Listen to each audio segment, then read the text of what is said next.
folks, welcome to the channel or welcome back to the channel. To those who subscribe to my channel, thank you very much. Here is a wild theory. Some might call it far-fetched, maybe even ridiculous. But don't be so quick to laugh it off, because with boxing, anything is possible. And this might just happen. Let's be real. What's happening in the heavyweight division right now, or even in the near future? Nothing. No excitement, no buzz, no blockbuster fights, and absolutely no household names that command real attention outside the hardcore fans. After Music versus Du Bois, what else is there? What fights are promoters lining up right now that makes the world stop and say, yep, that's the one I'm paying £25 for? Exactly, none. Take Music Du Bois, Parker, and Agi Kabayal out of the mix. What are we left with?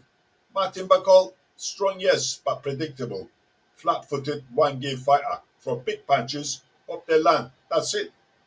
Filip Ergovic mentally checked out after getting wrecked by Du Bois. His heart's not in it anymore. He barely scraped past Joe Joyce, and now he's got Frank Sanchez next. Sanchez has knee issues, so Ergovic might win. But does anyone care? Win or lose, neither of them spark excitement. Efe Ajekba, too raw, lacking high-level fundamentals, and Bakol exposed him. Even though it was ruled draw, most thought Bakol clearly won. I thought Bakol won as well. Fabio Wale is solid. I actually like this guy, but he's not elite, not in the same conversation as Usyk, Du Bois, Fury, or AJ. Derek Chisora, past it. Michael Hunter, he's disappeared. Jared Anderson, forget it. Hype job. Top rank at the high hopes, but Bakol crashed that dream the same way Du Bois humiliated AJ. Now, there is one exciting prospect, Moses Utabo. He's young, talented, and coming up fast, but in his time, give him another year of seasoning, and I see him cracking the top five by the end of 2025. But he's not the answer right now. Most of today's heavyweights are stuck in place, predictable, limited, and uninspiring. Nobody's making us reach into our wallets and pay £20 or more for a real 50-50 fight.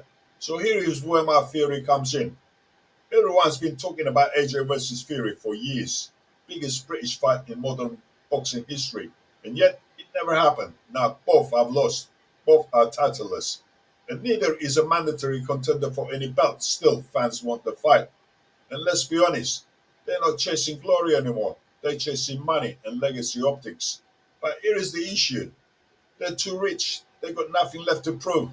Fury's retired for the third time. AJ is still recovering mentally from the Du Bois knockout. They won't get out of bed for less than 70 million each. And the reason why? Because that's what they were getting in previous fights.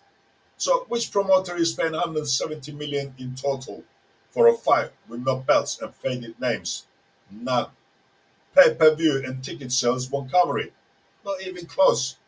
Will the oil-rich Saudis bankroll it? Maybe, but probably not for a meaningless non-title fight. So here is the clever part, and where my theory kicks in. Give it stakes, give it a title shot. Let's rewind. Remember when the IBF stripped Usyk and then handed the belt to Du Bois after he beat Ergovic? That wasn't random, that was calculated move to make AJ versus Du Bois a title fight because AJ didn't want to fight Du Bois and pull AJ back in. And it worked. Now apply the same logic to AJ versus Fury. Turki Al Sheikh, the man running the Saudi boxing empire, also owns Ring Magazine. He's got the power to dangle the ring title in front of AJ and Fury. Let's say he makes a deal. Whoever wins between Du Bois and Usyk, they put the ring belt on the line. So in other words, he takes the ring belt away from either Du Bois or Usyk and puts it on the line for AJ versus Fury. Then that becomes the golden ticket for AJ versus Fury. Suddenly, it's not just a money fight, it's a championship legacy fight, even if it's symbolic. And Turkey has always said he wants to see AJ versus Fury before it's too late. So you connect the dots. I honestly believe this is how they'll finally get AJ and Fury in the ring, and I'm putting my money on it. But even then, deep down, I still don't think it will happen. Why? Because neither of them have the hunger anymore. They lost that dog. They'll probably return just to cherry pick a few easy fights, whipped cream and cherries on top. But hey, that's just my theory. Now I want to hear yours. Drop your thoughts in the comments. Hit that like button. And if you enjoy straight up boxing talk, no fluff, just facts, subscribe for more. Because in today's heavyweight scene, the real fight might just be happening behind the scenes. Thank you for watching, folks. See you next time. Ciao.